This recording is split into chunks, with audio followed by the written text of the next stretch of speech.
this is a very small amount of my giant stash of fabric. We have these pieces here, we have 2 boxes over here, and a whole giant shelf over there with even more boxes. Another big box and a bin.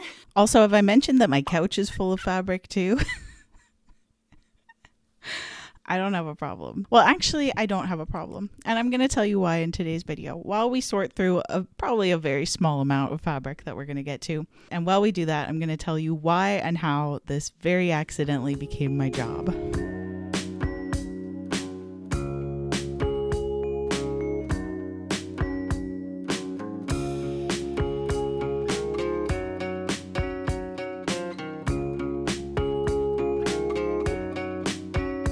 But before I do that, what is happening here? What is this? What's going on? Well, my name is Kim and I'm an artist, and for the last few months I've been experimenting with different ways that we can use textiles to make art. Most of my fabric comes from clothing that was in that kind of gray area where it's not quite trash, but it's also not quite good enough to be used again. I've been taking a lot of that material, cutting it up into pieces, and figuring out different ways to experiment with it. The problem is, you're going to hear me talk about this. It's been a process doing this project, and my system for organizing my fabric has changed many times along the way. So before I start adding more material into the mix, I really need to take inventory of what I have and figure out how I'm going to sort it all. So to give you an idea of what we're doing here, let me go get my rulers. When I first started my project, I was like, okay, I want to use this material, but when you take all these different pieces of clothing, it's really overwhelming and hard to know where to start. So I was really like, okay, I'm just gonna break things down into squares because that seems pretty simple.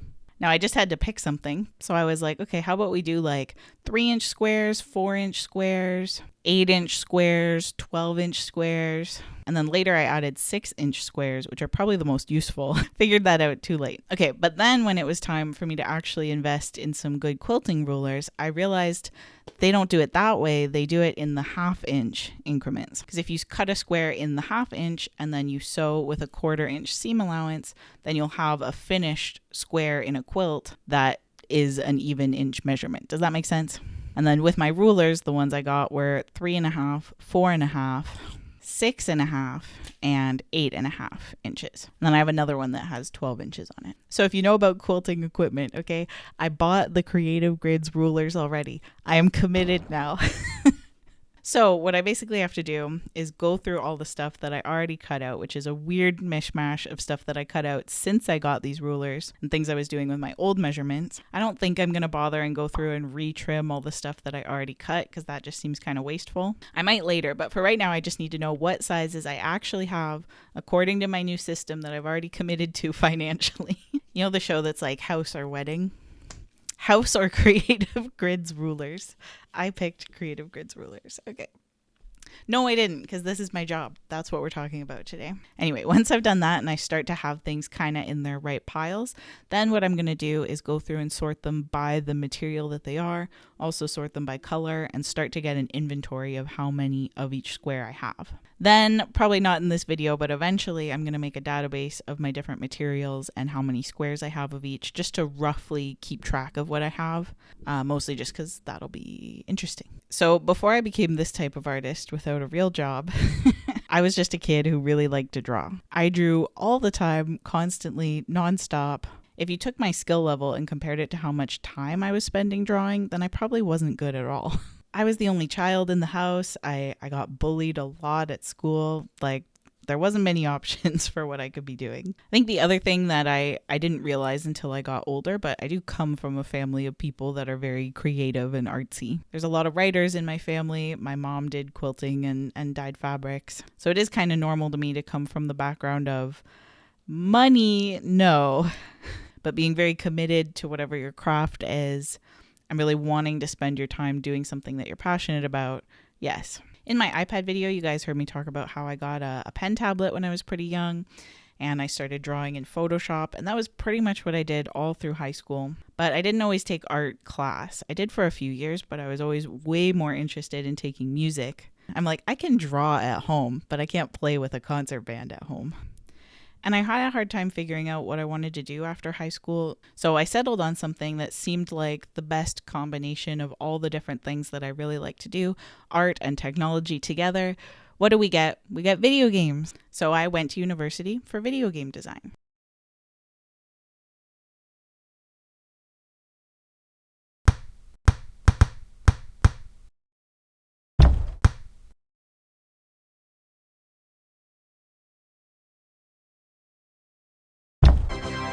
We think about like some things being more practical and some things being more like theoretical or academic or abstract, but it really was the more academic stuff that has stuck with me the most. I'm glad I got the practical knowledge of like 3D stuff and game engines and that kind of thing. But tech changes really fast, so that a lot of the stuff I learned isn't even relevant anymore. Whereas the notes that I took on the theory classes, I'll still go back and reference sometimes just when I'm thinking about things. Anyway, I made good progress on the small squares here. Let me switch to the other camera. I kind of put aside the different sizes. Then this is a big pile of stuff that is the right size but needs to be trimmed, or it's strips that need to be rolled up. And then over here is stuff that's not cut to size but is too small. Still gonna use it though, don't worry. I'm gonna sort through this and then we'll talk about what happened after COVID.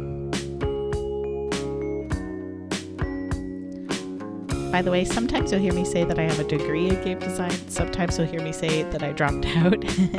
I did drop out towards the end of my degree. I took a break and then that's when COVID hit and things went to shit from there. Okay, I sorted through my little strips and got them very neatly placed in here. I'm very tempted to cut down all the strips just into squares, but I do know that sometimes I genuinely just need a really long piece, so trying to have those. The other thing I'm trying to keep in mind is that I need to have room to grow. It's not about putting exactly this amount of strips into a little area where they'll stay forever. I'm going to be using things and adding quite a lot of stuff as I go. So for now, this area is kind of strips of my smallest size, but that might need to change as I go too. Lots and lots to think about. For now, I'm going to put these squares in their spots, and at the end, I'm going to go through everything and sort it by color. Once COVID lockdowns lifted, that was right around the time that I moved to Ottawa, and I very quickly bounced through a bunch of different jobs that got like a little bit better every time until I finally got to a job where I was getting paid really well, not actually well, but well for not having any experience and any education. And it really would have been the perfect job for me to just do while I figured out what I wanted to actually do. And I couldn't do it. It's kind of a vulnerable thing to talk about. And if you've never gone through this or your brain doesn't work this way, I know it's really hard to understand. And I think this feeling gets confused sometimes with just like not wanting to work or not wanting to be responsible or being lazy. But it wasn't that for me. I needed this job to survive, and things would have worked out a lot better for me if I could have just stuck with it and just done it. And I spent more time beating myself up than anybody else could. But for me, it was like I was fighting against myself every single day, and eventually I started losing the fight. I started taking sick days too much. I started taking breaks that were too long. And to my credit, I knew that this was happening. And I went to my boss at the time and talked to them about it. And I asked if I could potentially switch to doing the job part-time. But my boss told me that he had never heard of anybody doing the job part-time ever, which was ridiculous. And you'll know how ridiculous it is because when I told my boss that I was quitting, he begged me to come back and work part-time. Begged. If I could do this over again, knowing what I know now, I probably would have just swallowed my pride and gone back to do it. But I didn't quit my job without having any plans. By the time I told him I was quitting, I'd already like made arrangements and set everything up. So I just felt like, fuck you, dude. No, like where were you the first 5 times that I asked? Anyway, I'm still salty. So at that point, I decided that I was going to go back to school, and I went back to school for software engineering. I noticed when I was doing my video game development program that the coding classes that I really enjoyed were usually the ones that other people really didn't like stuff with databases or like system administration I really liked. So I thought, you know what? That might be my ticket to something. If I can find something that I actually like doing that a lot of other people don't like doing, that's usually a pretty good job. So I went back to school, and I'm still doing it now. It's going pretty well. But this feeling that I was having of this like monster looming over me and chasing me, and the kind of like shame and feeling not adequate and not capable, this did not go away just when I switched what I was doing. Surprise, surprise. I liked and still like what I'm learning in school, but I had a hard time just doing school and not also doing a bunch of other things at the same time, none of which made any money, obviously. And I started feeling really ashamed of myself that my life wasn't like working out, that I didn't have a real job. I was broke. I was struggling. I started really struggling to maintain my relationships with other people. And because I was struggling and I was ashamed of myself, I let people not treat me very well just because I was happy that they were there at all. And sorry if this just got really heavy, but that's kind of where I was at. And so while I was in this, I was like, I just need like something to do. I feel like I need to learn something, or I just need like some activity to get me through this. And that's when I started sewing. Progress update here. I put the little 8-inch squares up there, 8-inch rolls down there, and I'm gonna break for lunch and then we'll talk about sewing.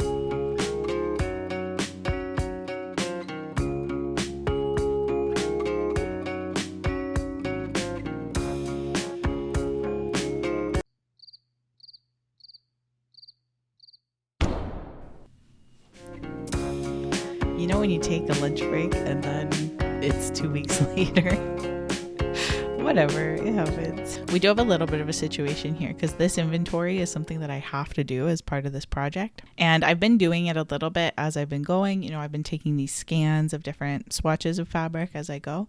But I really want to have like the spreadsheet and the database done in a way where I can show it to people as a proof of concept. And I'm getting to the point right now where I've basically done everything except for this, and I never expected this to be the part of the project where I have to have this done to be able to do my final like report and paperwork and stuff. But that's where we are right now. So what I'm gonna do is, instead of trying to sort through absolutely everything in the entire shelf right now in one go, what I'm going to do is I'm going to take a smaller sample size of the stuff that I already have cut out in the different sizes that I'm working with, and trying to get as many different like fabrics as possible, or sampling ones where I know I have a lot of that type of fabric, if that makes sense. Just trying to get the variety, kind of show what I have. Also a focus on fabrics that are coming from different pieces of clothing. And we're just going to sort through those. We're going to photograph those and start taking inventory and putting them into the spreadsheet. And instead of seeing it as something where I'm going to like burn myself the fuck out and then not want to touch it ever again, it'll be more of a continuous ongoing thing that I can reference, which is the goal. So what were we talking about? Sewing. We were talking about sewing. So when I started my exploration into sewing, it really came from a place of just wanting to make my own clothes. You know, I'm like, oh man, I'm really broke. Clothes are really expensive. Why don't I just make them? That'll be cheaper, right? Right? Making your own clothes is cheaper. That's cheaper than buying your own clothes. It has to be.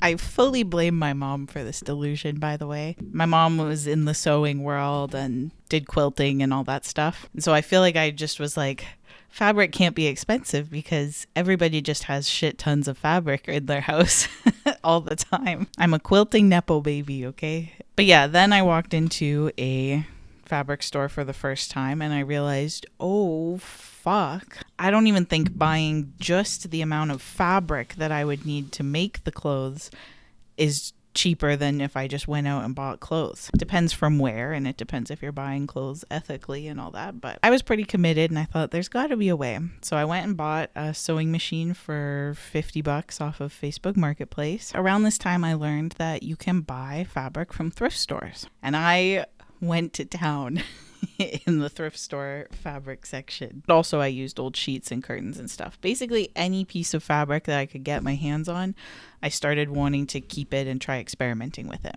And one thing that's really hard when you're learning and when you're in the position that I was, where I didn't know what I was doing, but I also didn't have the money to really invest in materials, it kind of led to this paradox I found myself in, where Every piece of fabric I was buying, I had a vision of what I wanted to make with it, but then I didn't want to waste that material in case what I tried making didn't turn out well. And so I felt very stiff. It was like I didn't have what I needed to just relax and practice and try and learn because I was so caught up in the vision and the expectations of all the things that I wanted to make. But I did start messing around with quilting together tiny little fabric scraps. One of the first things that I made was this quilted tote bag for my friend Noelle. And I would make these quilted bags out of just tiny, tiny little scraps of fabric that I already had laying around. And I felt like this shouldn't work. I don't know why, but this is kind of breaking some rules, right? They're not materials that are super easy to work with. They're different types and textures, and they might wear out at different rates. But I also noticed that when I was taking the scraps and kind of attaching them together, that it made them stronger as like a whole unit. Like I was making these bags of totally different materials, but when you took the time to actually stitch all the little pieces together, you ended up with a final result that felt pretty durable. And so, when I would make a full piece of clothing or try to, that'll be a separate video, I started really saving all of the little tiniest little scraps that would be left behind. And I found that I could make so many different things out of that material. And something really started to kind of click for me where I realized how much material truly gets wasted. And then that kind of led to the next step further, where I realized this wasn't just the case with scraps of fabric from new fabric. This was also the case with like everything. We take fabric and we do a bunch of sewing to it to transform it into these garments. And I think for a lot of people, like any thing that we need for survival, most people are pretty disconnected from the actual process of making clothing. Pause for a sec just to show you.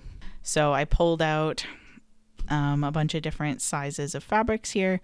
Now what I'm going to do is I'm just going to go through each pile and sort them by what material they are. So hopefully we should get some nice color coordinated sorting going on here as I go. But yeah, I feel like what happens when we do that is our brains are not seeing the piece of clothing as a thing made out of fabric and made out of buttons and thread. Instead, it's just kind of like, that's a shirt, right? And then what that does is it means that when the object as a whole is no longer serving its purpose, and the shirt gets a stain and it's not a good shirt anymore, the whole thing has no value anymore. And companies want you to think this way as much as possible, because if you think that the whole thing just doesn't have value anymore, then you throw it away, usually, and go buy a new one. And even more bonus points if you think that the damage caused to the thing was your own fault, right? Like if you spill something on the shirt and then it doesn't work as a shirt anymore, then that's even better for the corporation, because then you're not blaming them, you're blaming yourself. And all the while you're just working to survive and you don't have the resources to even do anything else. That's an important point of this that I always try and stress, is that I never want people to think that the solution is that they personally need to learn how to mend their own clothes, how to sew their own wardrobe, how to hoard and save every single little scrap of thing, because that's also going to be useless. You do what you can and what you're able to do, but while holding and remembering that it's the whole system that's broken. Anyway, going back to that summer while I was doing all this sewing, one thing that I spent a lot of time doing was taking all of my digital illustrations and making them into downloadable files that people could buy from me and then print themselves at home, which that ended up being kind of a nothing. I don't think anyone bought any. But since I was kind of in that headspace of sort of for those few months going all in on my art stuff, I started to see like calls for proposals for different public art projects and things like that. And I thought, well, fuck it. I already just did all my digital print stuff and and that didn't make any money. So I'm fully committed to just doing things that aren't going to make any money. I might as well try applying for some grants. And to be honest, I was basically sitting here and I'm like, okay, I need an art project to propose. And then I'm like, well, I have some fabric here. So that seems pretty good. No, but it did feel right, because one thing that kept happening when I was showing people the stuff that I was making, pretty much every single person, when I would show them a bag and say, look, I made this out of old clothes, every person would say, oh, do you need more? Because I have so much that I could give you right now. And I started just receiving bags and bags, or every person would say, oh, darn, like I just took a giant load of old shit over to the thrift store or to the dump if it was really damaged, right? It felt like every person was carrying this stuff with them, and it was so prevalent in their mind that when I would tell them, they would jump at the opportunity to give me this stuff. I just thought that is so interesting that we keep all of this stuff because we don't really have good options of what to do with it. We kind of know that just throwing it away isn't right either, but a lot of the time we have no choice. And how all these old clothes kind of, I guess, carry with them the shame and guilt that we have of participating in this overconsumption. So that kind of made it click in my mind. And I was like, boom, there we go. I have my project. And I applied for some different funding, and I thought to myself, wow, great, I got that done. I'll hear back like super soon, right? I'm new to this, okay? I'm really new to this. That's when I learned that most of the things that I applied for, I would not be hearing back for 6 to 10 months. So at that point, life went on as it does. And I was and still really am excited about this project. So started doing it, started learning more and more about textile waste. And the more that I learned, the more that I really wanted to do this. But it was just really hard at that time to keep the momentum going. I felt really stupid that I had spent so much time like dreaming about this project, and I just started slowly losing hope that this was ever going to be any kind of a thing. I had also been applying for jobs the whole time and nothing was working out. Also in here, I forgot this part, Benji also kind of lost his job in this, and he was also trying to pick himself back up, and it was just bad timing and it felt really hopeless. It got dark. I got really depressed and I felt like I was just passing time until my next semester of school. I had lost hope so much that one day, a few months into doing this, I got the email that my results were in, and I saw the email while I was on the toilet, and it's so wild how like I could not possibly imagine something going good for me in that moment. It was like when I saw the email of my results, my first thought was I was like, I cannot handle this right now. I already have such horrible things happening in my life. Horrible things were happening in my life. And now here we go. Now here's the result. I'm going to find out that it was all a big waste of my time. I should have never thought that I could have made this work. So while I was on the toilet, I opened up the results letter and I saw the word congratulations, and I'm getting emotional thinking about it. It pretty much saved my life in that moment.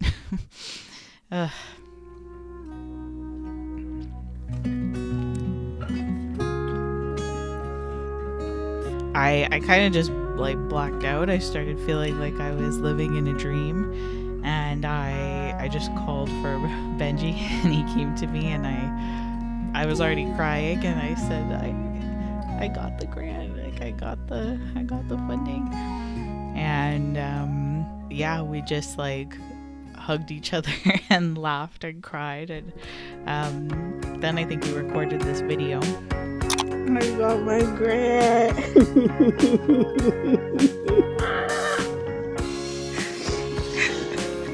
After everything. But just now I was on the toilet and I saw the email and I was just like, oh, whatever. I'll just see what it says because it's probably going to be a no. Mm-hmm. And I was just like bracing myself. Yeah. Yeah, but I got it. You got it. Yeah, you know what you're doing in the next few months at least. It's time to make it happen. Yeah.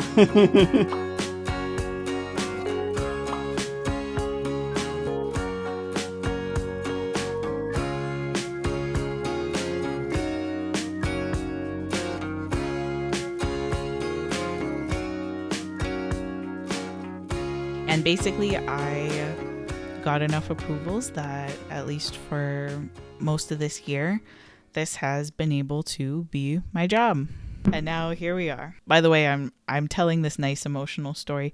I do want to be a little realistic for a second. If you're thinking when I'm talking like I won the lottery, I blah blah blah blah. Like if that money was my salary for the whole year, that would be a very, very part-time job. I just wanted to tell the story of how for me this totally changed everything, but I also had negative $50 in my bank account at the time. That's what I said the sewing machine cost, right? Is that goddamn sewing machine. Well, it paid off, clearly. All right. And all of that brings us to today, to right now. For the last few months, I've been working as an artist. So to check back in on what we're doing here, I got my 2 piles sorted. We got that one. That's pretty aesthetically pleasing. This one I put more effort into making it be rainbow. And I realized it doesn't really matter because I'm going to take it all apart after. So next up, we're going to go through the rest of these piles, get them all sorted, and I'll check back in when it's time to make the database. Thank you so much for watching and for listening to me tell this little story. I decided to save me making the spreadsheet for a bonus video on my Patreon, mostly just because it wasn't that exciting. So, not doing the best marketing there, but if you're interested, you can go and check it out. It'll be available, and I have a few other blogs on there as well.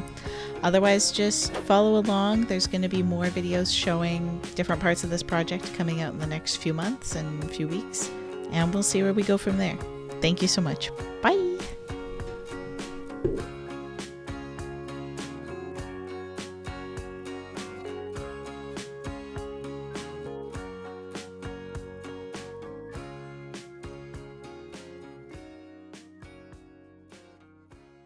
I started taking sick days too much. I started taking breaks that were too long. You know when you take a lunch break and then it's 2 weeks later? Whatever.